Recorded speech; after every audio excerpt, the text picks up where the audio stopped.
ce cri d'alarme de la Société des journalistes de l'AFP. Je cite, sans intervention immédiate, les derniers reporters de Gaza vont mourir parce qu'ils sont eux-mêmes victimes de la famine.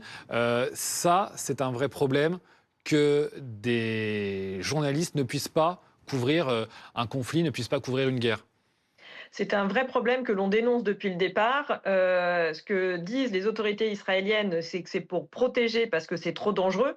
Néanmoins, les humanitaires, eux, peuvent rentrer. Et en plus, on a eu plus de 40 jours de trêve qui auraient pu permettre l'entrée de journalistes indépendants et internationaux, et ça n'a pas été fait.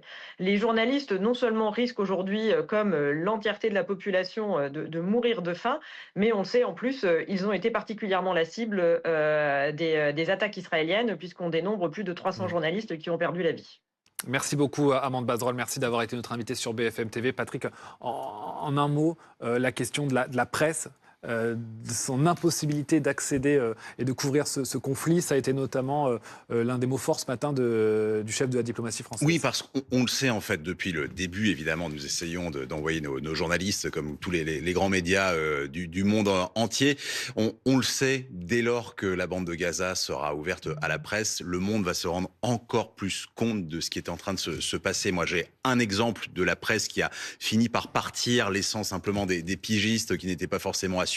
Et derrière, ça a été le grand silence et la guerre civile en Syrie qui a permis à Bachar al-Assad de massacrer sa population.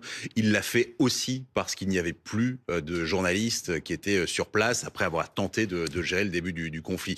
Sans la presse, pas d'image, vous voyez ces images, ce sont des journalistes qui les tournent et ça se termine dans le silence le plus complet et ceux qui veulent absolument aller jusqu'au bout de leur opération, même s'il n'y a pas de volonté humanitaire, pourront le faire, il n'y aura pas d'image.